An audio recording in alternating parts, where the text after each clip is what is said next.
Hola, ¿qué tal? ¿Hablas español? Claro que sí. ¿De dónde eres? Soy de Monterrey, México. Órale, yo soy de Aguascalientes. ¿Qué andas haciendo aquí en Canadá? Llevo en Canadá ya viviendo desde el 2000, fíjate. Desde el 2000, o sea, 26 años. Más o menos, sí. Wow, qué chido. A ver, ¿qué te trajo aquí a Canadá? ¿De dónde eres, perdón? Soy de Monterrey, soy regio. De Monterrey. Y llegaste en el 2020. Cuéntame. No, llegué en el 2000. En el 2000, perdón. Llegué en diciembre del 99, para ser exactos. Wow, a ver, cuéntame un poquito. ¿Cómo fue ese cambio? ¿Por qué te viniste? ¿Tienes familia aquí? Cuéntame un poquito. Pero primero que nada, ¿me puedes decir tu nombre? Soy Alfonso García de la Parra. Nací en Monterrey, México. Y aquí estamos. Oye, cuéntame, ¿qué te trajo aquí a Canadá? A ver, mira, cuando nos venimos a Canadá me vine yo con toda mi familia, con mis papás y mis hermanos. Yo tenía 16 años, ahí para que hagan la cuenta. Y nos venimos literal a aprender inglés. La idea era venirnos un año acá a aprender inglés. Mi papá iba a abrir unos negocios o expandir sus contactos en negocios y luego nos íbamos a regresar. En ese entonces estábamos viviendo en Puebla. Y total llegamos a Canadá con una maleta y ya nunca regresamos. ¿Tú y tu papá? Con toda la familia. Con toda la familia. Mi familia. mamá y mis hermanos, sí. Órale. Entonces, a ver, soy un poco malo con los números. ¿Tienes 36 años? 42. 42 años. 42 años, sí. Te ves más joven. Yo tengo 37 años. En abril, el 15 de abril cumplo 38 años. El 15 de abril. Sí. Somos del mismo día. No mames, Sí. 15 de abril, no mames. Literal. Ay, qué cagado. Conozco como 3 amigos que cumplen el 15 de abril. No Qué me cagado. digas. Y mi esposa es el 14. Wow. Sí. Mi mejor amigo de Aguascalientes, yo soy de Aguascalientes, cumple el 14 de abril, yo el 15. Mi esposa cumple el 5 de abril. Órale, pues ahí está, los Aries, vamos a conquistar el mundo, vas a ver. A huevo, Luis Miguel también es Aries. Ándale. Oye, a ver, qué interesante.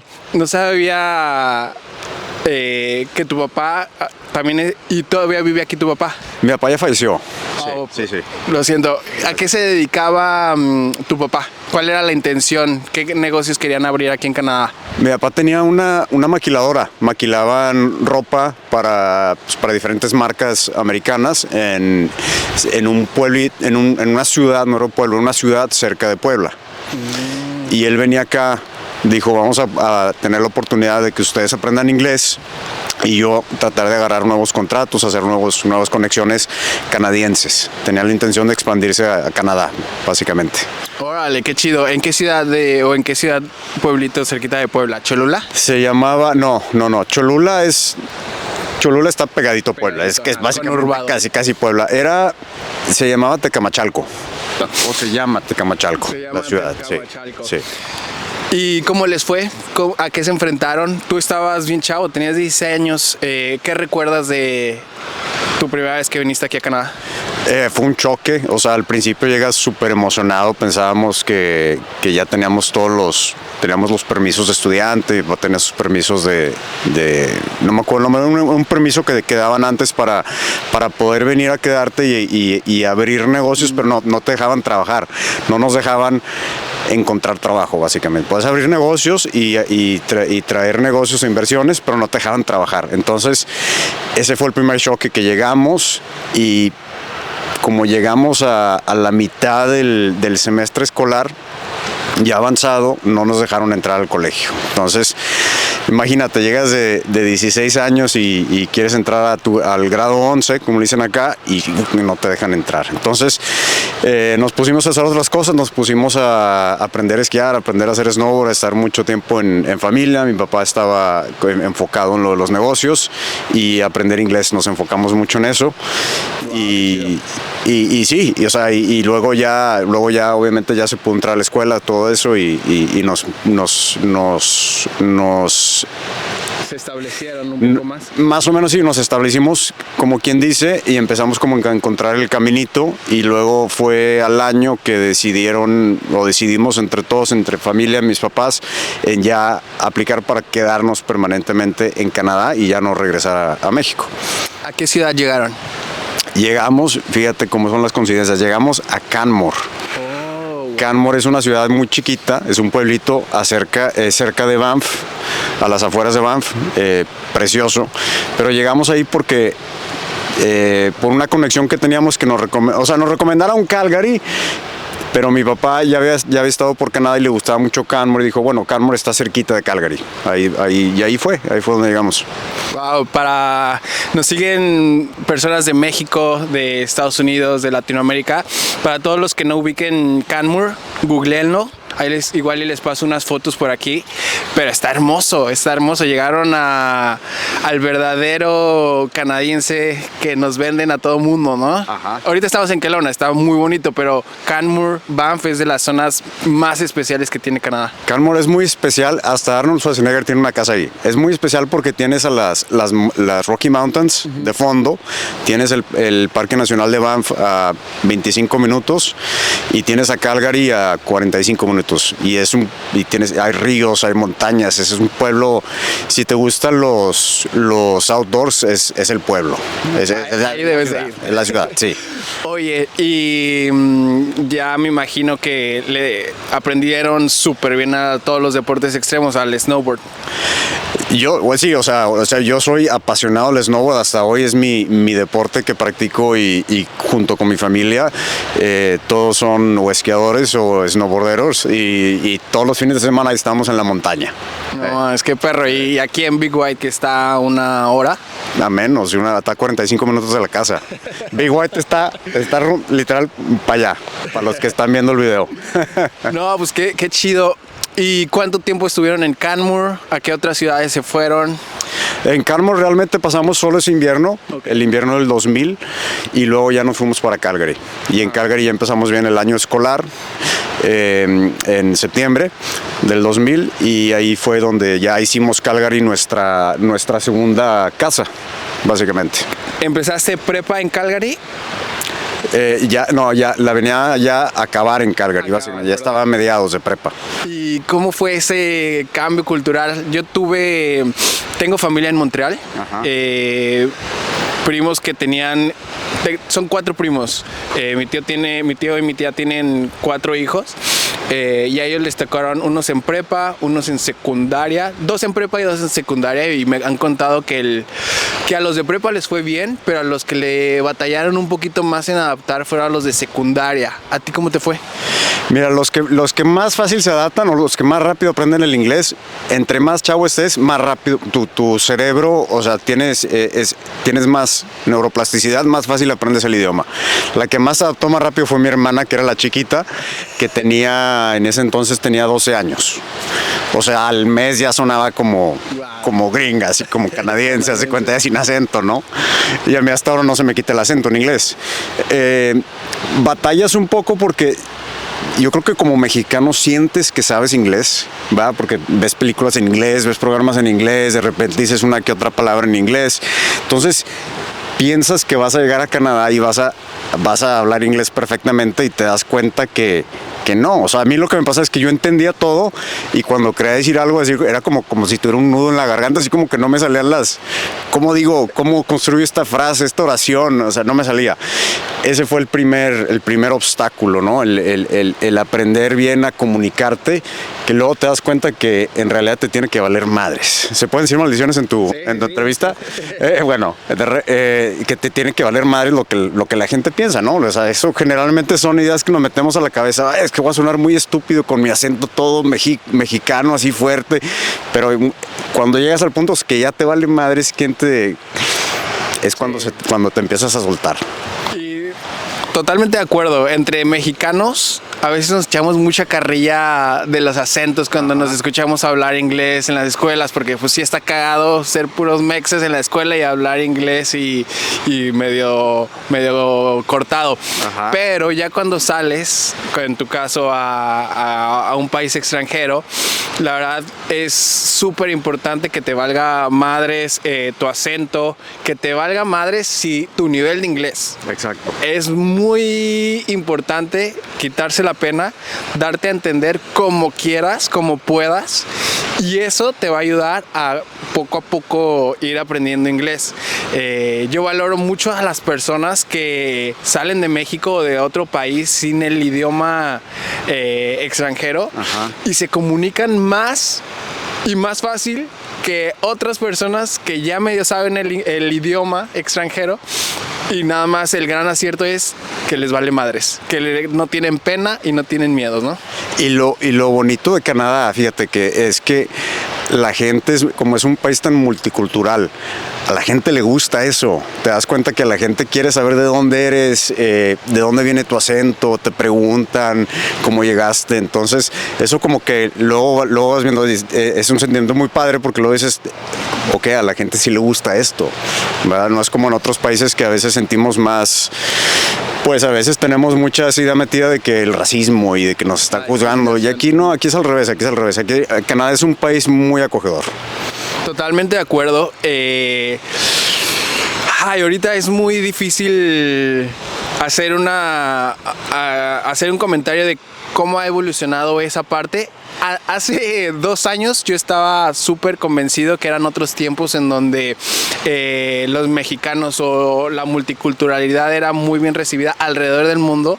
Canadá sigue abriendo los brazos a muchas culturas y como tú dices, Canadá le cae bien los extranjeros, los newcomers, los que se cambian, los acentos no es ningún pedo para ellos, entienden una gran variedad de acentos.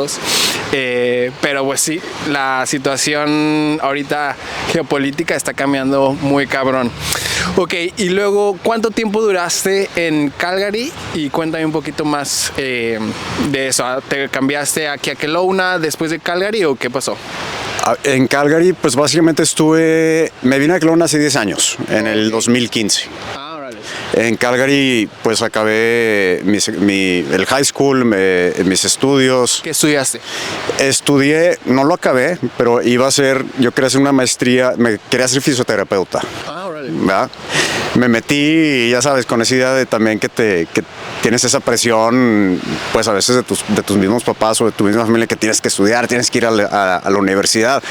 Me metí a estudiar educación física con la idea de hacer la maestría en fisioterapia, porque me encantaba el estudio del cuerpo humano. Siempre me ha gustado mucho el ejercicio, la nutrición, siempre he estado bien metido en las artes marciales, todo lo que es eso, ¿no? Me meto a estudiar eso, me doy cuenta que me encanta, pero yo no me veo haciendo eso de carrera. Entonces me salgo y empiezo con unos negocios, tengo unos negocios de construcción.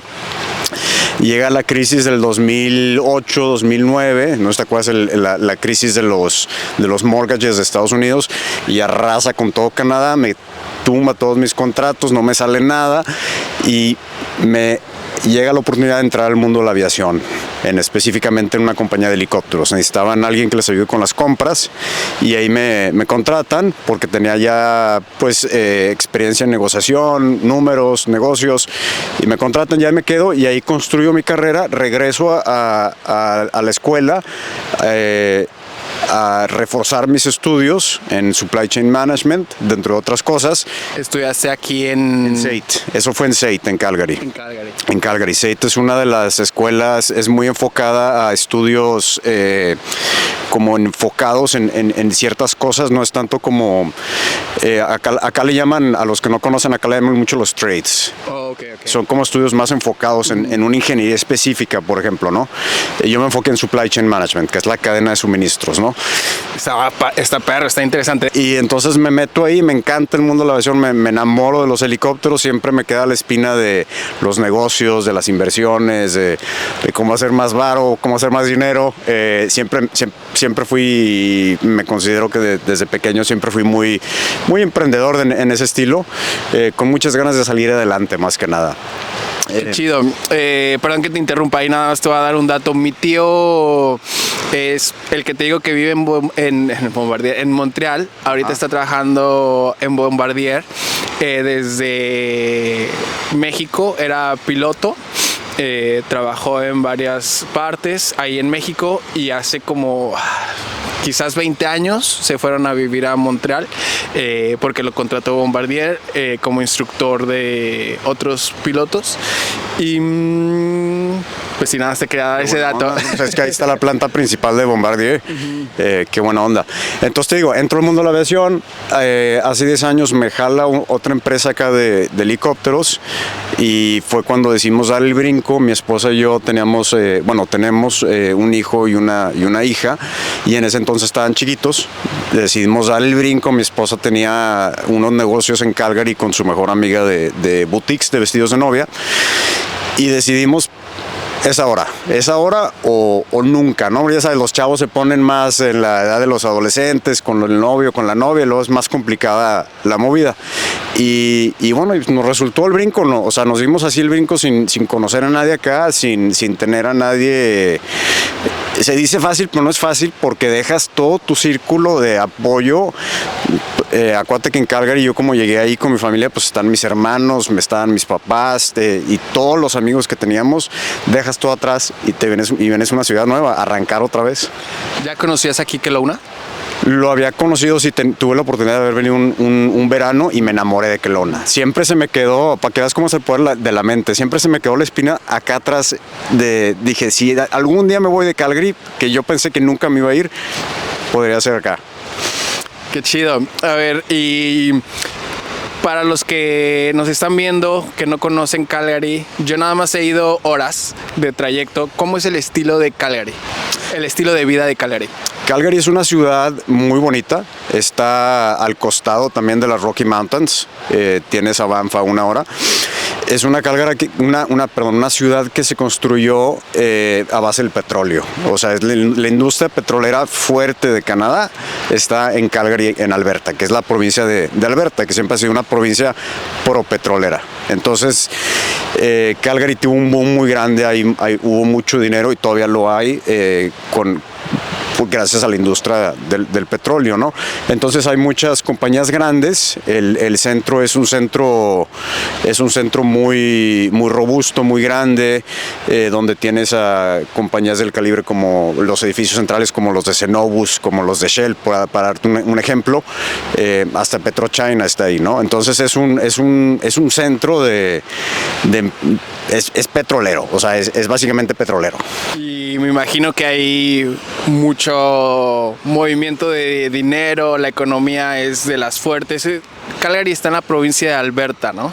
Calgary está en Alberta, es de las provincias más, de hecho, si no es la más rica, de las más ricas de Canadá, que de hecho es la pelea entre los albertanos contra los quebecuas, porque los de Quebec, que son más libertarios, pues nos quitan todo el dinero, ¿no? En impuestos y lo reparten por allá, ¿no? Entonces ese siempre ha sido la pelea y pues no se va a acabar esa pelea, ¿no? Pero Alberta es un país, una provincia muy pro negocios, muy pro bajar impuestos, incentivizar al emprendedor, la economía, ¿no? Tratar de impulsar la economía.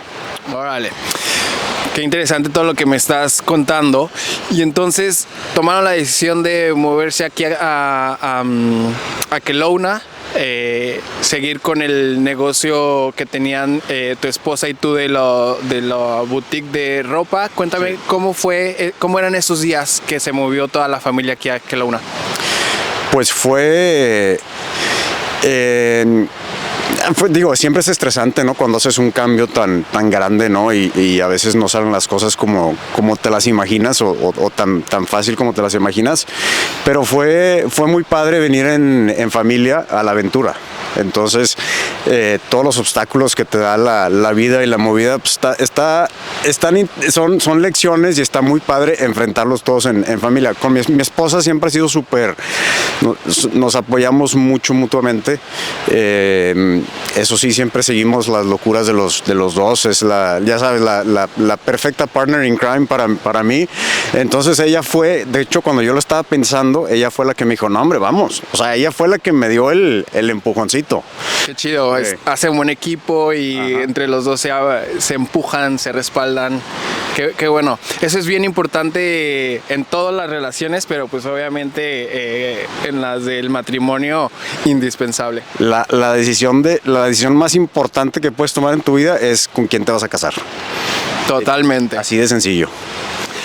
Y luego, ¿Qué haces aquí ya en Kelowna? Llevan 10 años. Cuéntame un poquito más de lo que estás haciendo aquí. Me cuentas que te gustan los negocios, el mundo de la aviación, de los helicópteros. Ahorita, ¿qué andas haciendo? Muchas cosas. Soy multifacético en ese estilo. Soy vicepresidente de ventas por una compañía de mantenimiento de helicópteros, de las más grandes del mundo en ese tipo de, en ese nicho de industria. Es una industria muy nicho y es algo donde me fui especializando conforme fui avanzando en mi carrera. Y aparte de eso, siempre te digo, me quedé invirtiendo, me quedé emprendiendo por medio de mi esposa. En las inversiones, pues me apasiona ese mundo. Son mis dos mundos que me apasionan, los helicópteros y las inversiones. En las inversiones me apasioné tanto que decidí arrancar un podcast el año pasado que se llama Inversor Compuesto, para el que no lo haya escuchado. Ahí les vamos a pasar el link y si no también googleenlo. YouTube, ahorita nos va a compartir sus redes sociales, pero a ver, cuéntame qué chido. Primero que nada, felicidades por tu puesto, por tu carrera y por todo lo que estás construyendo. Se dice fácil, pero no es fácil. Y aparte, pues me da mucho orgullo que siendo compatriotas mexicanos la estés rompiendo en un país extranjero. Dentro de los que nos siguen en este canal de Juan Sin Miedo, siempre les interesa mucho conocer este tipo de historias. Muchas gracias. Y a ver, entonces sígueme contando. A ver, te sigo contando, te digo, arranqué el proyecto del podcast, si quieres te cuento un poquito ahí y luego te cuento de lo demás. En el podcast, a mí lo que me apasiona, aparte de las inversiones, soy fiel creyente en siempre estar aprendiendo algo nuevo. Y dije, qué mejor manera de yo poder seguir aprendiendo a cómo invertir mejor que entrevistar a los mejores inversores del mundo. Entonces me dedico a entrevistarlos a ellos para no nada más yo aprender, sino para que la audiencia, tú que lo estás viendo, puedas aprender junto conmigo. Wow, qué perro, felicidades. Justamente hace 2 días, el miércoles, entrevisté a Oso Traba, que vino aquí a Kelowna a aventarse de un helicóptero para hacer esquís. No conforme de esquiar en un esquí resort, él se fue a las grandes ligas. Pero wow, está padre. Yo soy muy creyente de las... no sé si se dice causalidades, pero todo esto que me estás contando me está llenando de mucha energía positiva. Me da mucho gusto escucharte. Y lo que estás construyendo en tu podcast ahorita es el tiempo donde si no estás en redes sociales, no existes. Y si eliges un proyecto en donde no te apasionas, no se va a armar, no la vas a hacer. Entonces tú ahorita estás mezclando todos los elementos que te gustan, la economía, las finanzas, las inversiones, el mundo de la aviación, de los helicópteros, y estando en las redes sociales. Te auguro mucho éxito, más de lo que ya estás haciendo. Y ¿cómo se llama tu podcast? ¿Me repites otra vez, por favor? Se llama Inversor Compuesto. Inversor Compuesto. A ver, tengo muchas preguntas ahorita ya con toda la información que me bombardeaste. Primero, tu puesto de trabajo, vicepresidente de ventas. De ventas, wow, de una empresa. De mantenimiento de helicópteros. De mantenimiento de helicópteros en Canadá. Está muy pesado ese puesto, felicidades. Gracias. ¿Qué es la descripción de ese puesto? ¿Qué es tu día a día? ¿Cuáles son tus responsabilidades? Con el background que ya traía de compras, encajé muy fácil en ventas. Siempre he sido vendedor, pues nato. Lo que hago el día con día es me encargo de todo lo que es compras, adquisiciones, los diferentes departamentos, el departamento de ventas y desarrollo de negocios. Wow. Y eso va muy vinculado a lo que te especializaste en Calgary del supply chain. Supply chain management, que es cadena de suministros. Cadena de suministros. Oye, y la otra pregunta que tenía es de tu podcast.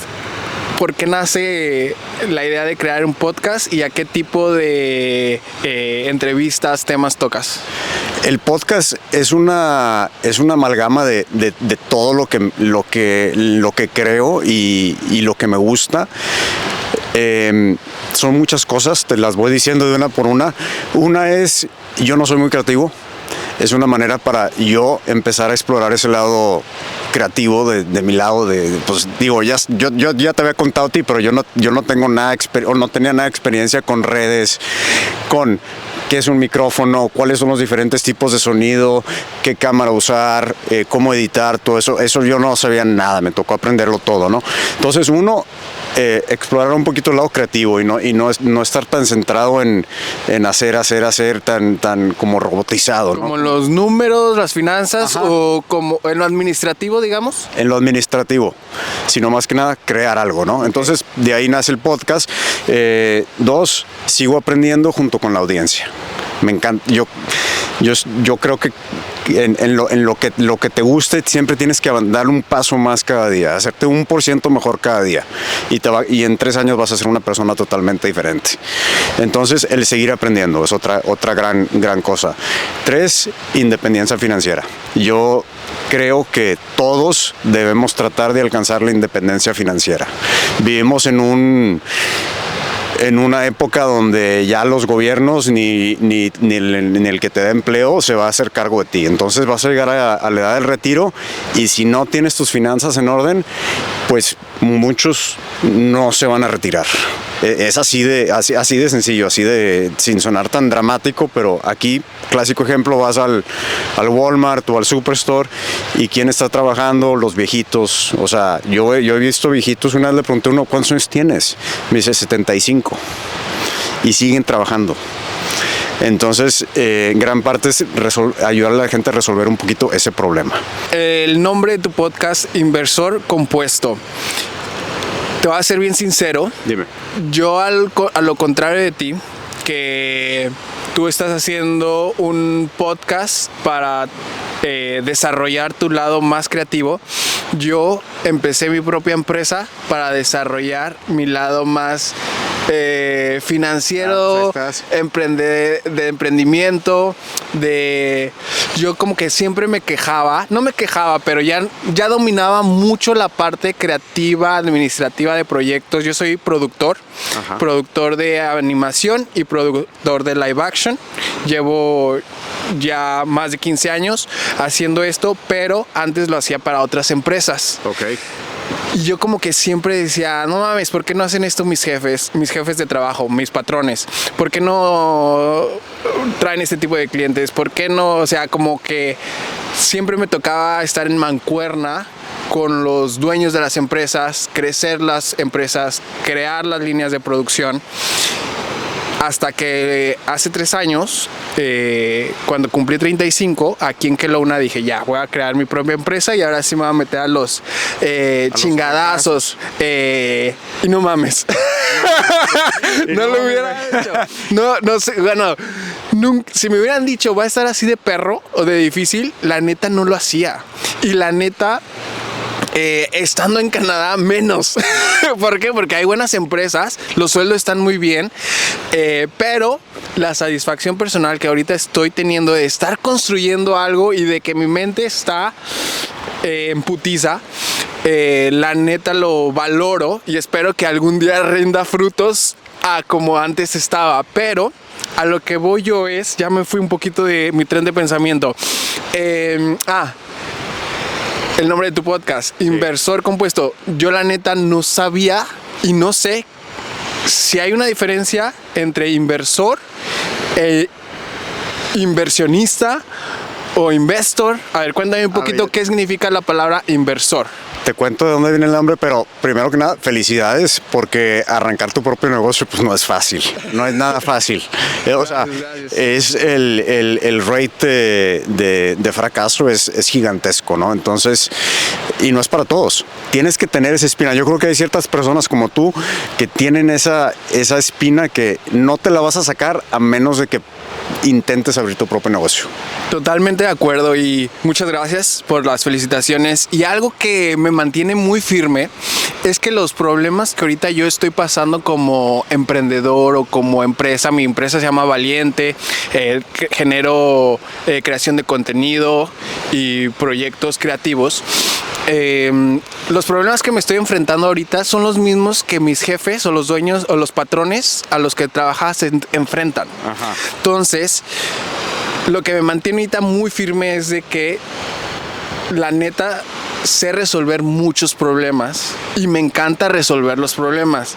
Entonces digo, ¿para qué me voy a trabajar con alguien si me van a poner a resolver sus problemas? Ajá. Mejor encuentro cómo resolver mis problemas de mi empresa y cueste lo que cueste, pues no hay de otra. Espero que rinda frutos, pero pues en ese estamos. De que va a rendir frutos, va a rendir frutos. Aquí lo que tienes que ponerte la meta es de quemar los barcos. O sea, ya no tienes cómo regresar. Y si te pones con esa mentalidad, va a salir adelante porque va a salir adelante, así de simple. No hay de otra. Voy a lanzar unas preguntas. Tú puedes decir si la quieres contestar o si no la quieres contestar. No son nada polémica ni nada, pero estoy buscando ahí un poco del clip, la viralidad. Okay. Déjame la formulo. Te voy a ir contando por qué quiero hacer esta pregunta. Yo tengo una teoría. Los dos somos mexicanos. Los dos estamos en un país donde no crecimos, o no nacimos más bien. Y yo en lo personal he visto que soy muy similar a como era en México. O sea, mi entorno cambió, y me está cambiando mi entorno, pero todo lo que me enseñaron mis papás, todo lo que enseñaron en la escuela, pues es lo que traigo. Y como los problemas que me vaya a enfrentar son como los que estoy reaccionando por mi bagaje cultural, académico y familiar que recibí en México. Hablando de tus temas favoritos, que son la economía, las finanzas, las inversiones, ¿cómo ves a los mexicanos que se van a vivir a otro país extranjero, especialmente en México, especialmente a los que has visto aquí en Canadá, en el tema financiero y administrativo? Los veo mal, porque a veces como mexicanos cuando llegamos, los veo mal en ese, que no me tomen a mal, pero veo que a veces la gente se pierde mucho en que a huevo quieren arrancar su propio negocio. Y arrancar su propio negocio es que no es para todos.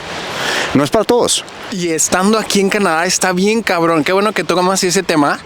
Y sí, la neta, sí está muy cabrón iniciar tu propio negocio en donde sea, no es para todos, y en Canadá está más complejo. Perdón, te interrumpí, sigue. Es que llegan con la idea de que va a ser fácil, porque, digo, una corporación te puedes ir al registro y la abres en 1 hora y ya tienes tu negocio.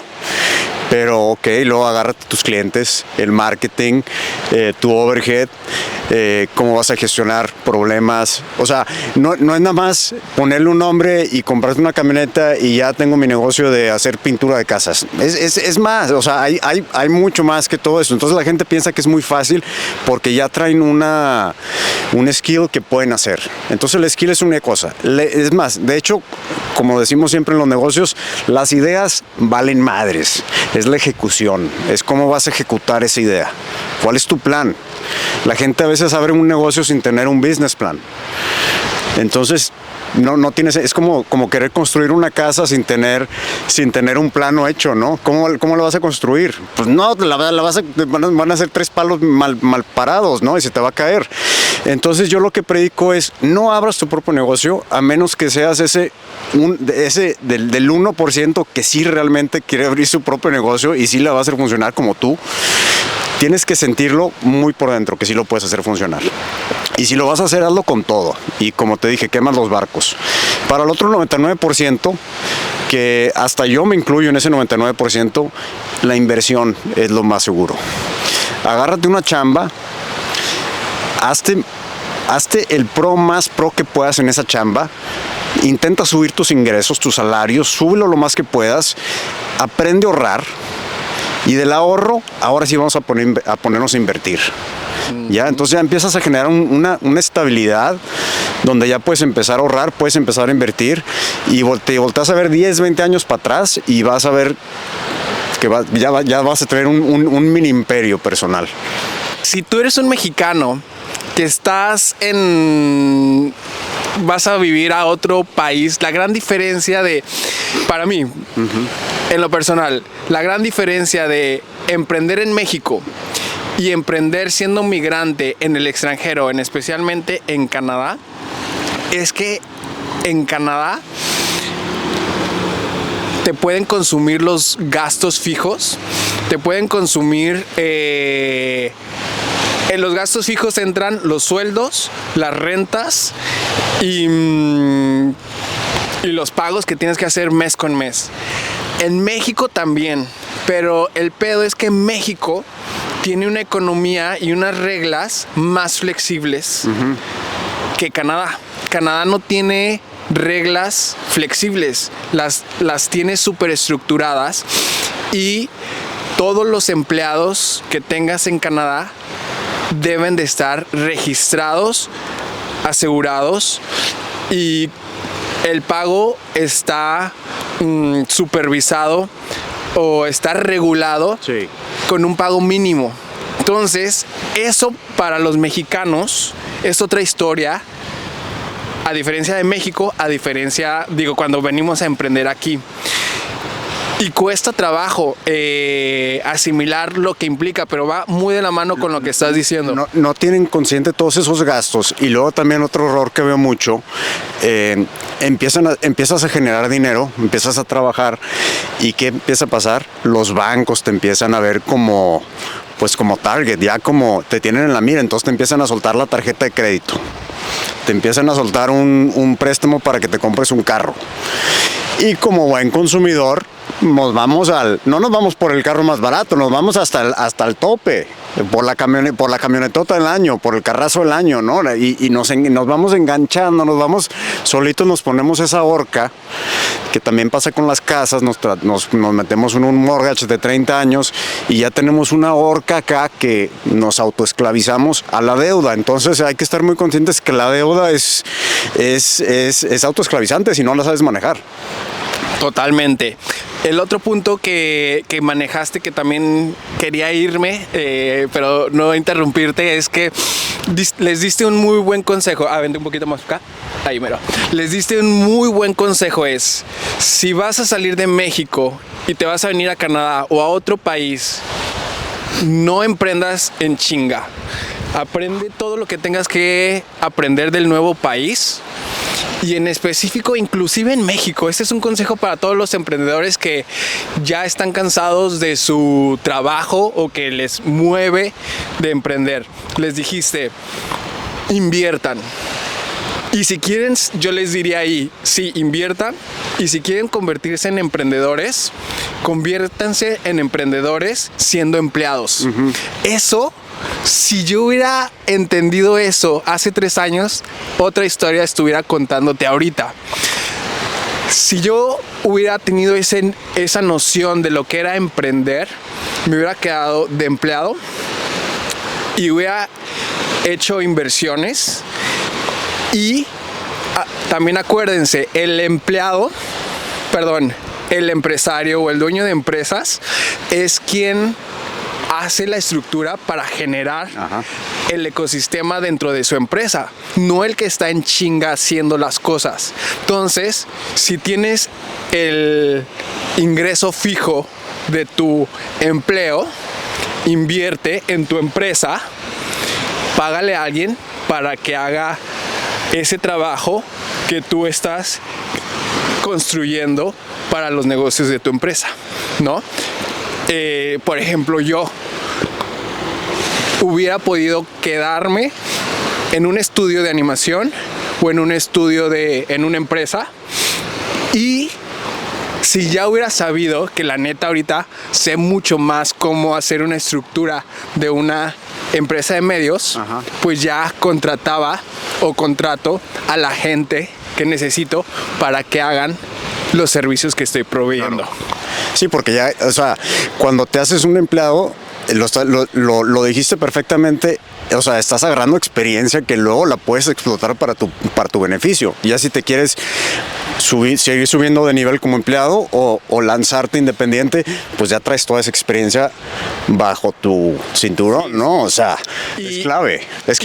Totalmente. Y como para encapsular este punto que estás dando vi una imagen que se me quedó bien grabada. Había un lobo disfrazado de oveja. Ajá. Y eso decía el título así como que el verdadero significado de ser un emprendedor o de un empleado. Y eso se me quedó bueno porque siendo empleado, no estoy diciendo que seas un mal empleado. Cumple con lo que tengas que hacer, pero también prioritiza tu empresa, tu emprendimiento, y creo que puede ser un buen consejo, ¿no? Si vas a ser empleado, tienes que ser el mejor empleado del mundo. Lo que hagas lo tienes que hacer como si fuera tu propio negocio. Y la magia empieza a suceder, te van a llegar aumentos, la gente va a hablar bien de ti, tu jefe se va a dar cuenta, cuando llegue la siguiente oportunidad de un ascenso, van a ser el primero que van a voltear a ver. Entonces, lo que vas a hacer le tienes que dar con todo. Mi primer trabajo fue literal cortando jardines en Canadá y lo hacía perfectamente. Me encantaba. Es lo que me está dando de comer. O sea, ¿cómo vas a menospreciar lo que te está dando de comer en ese entonces? Totalmente de acuerdo. La situación geopolítica que está pasando alrededor del mundo, que hay mucho caos, muchas guerras, una noticia impactante tras otra noticia impactante. ¿Qué panorama ves tú en el mundo de las inversiones? Siempre va a haber ruido, ¿no? Entonces siempre va a haber una pandemia, una guerra, una crisis. El chiste aquí es invertir a largo plazo. Entonces, si tú tienes la mentalidad de que estás invirtiendo a largo plazo, pues eso simplemente lo vas a ver como ruido. Yo lo veo como oportunidades donde puedes entrar a comprar cosas que antes estaban muy caras, por ejemplo, ¿no? Aquí todo el mundo quiere invertir en bienes raíces, ¿no? Es clásico. La cultura canadiense es vamos a invertir en bienes raíces. Pero aquí hay que ver las bienes raíces como no es el único vehículo, ¿no? Pero ¿cuándo puede ser una buena oportunidad de invertir en bienes raíces? Pues cuando todo el mundo esté vendiendo, ¿no? Cuando hay una crisis, como pasó con no voy a mencionar el nombre del tal virus porque te mata el algoritmo, pero ¿qué pasó ahí? Se apanicó todo el mundo y los precios cayeron. Bueno, luego ahí era el momento de comprar. Luego, ¿qué pasó? El gobierno entró, inyectó dinero y todo subió, ¿no? Infló la economía, básicamente. Pero hay que verlo como oportunidades. Yo soy muy oportunista. Yo creo que si eres inversor, tienes que estar dispuesto a correr al lado opuesto de la manada, ¿no? Lo que pasa es que lo tenemos en nuestro ADN, ¿no? Como cavernícolas, cuando veías una bola de 100 güeyes correr para ese lado, pues no te preguntabas, no te esperabas a ver si había el tigre diente de sable atrás de ellos, simplemente corrías con ellos. Pero como inversor tienes que ir al revés. Cuando todo el mundo está vendiendo hay que comprar, cuando todo el mundo está comprando hay que vender. Perfecto. No, pues súper consejo. Ahí, si quieren más consejos, saber más de ti, aprender más de lo que andas haciendo, ¿en dónde te pueden contactar? Métanse en YouTube, en Spotify, en Amazon, donde escuches el podcast, te metes a Inversor Compuesto, ahí me vas a encontrar y le pones ahí seguir para que no te pierdas de ningún episodio, y también nos puedes encontrar en las redes como Inversor Compuesto. Perfecto, pues ya lo escucharon, mis valientes, muchas gracias, esperemos que les haya gustado, hasta la próxima. Muchas gracias, hermano. Muchas gracias, hasta la próxima.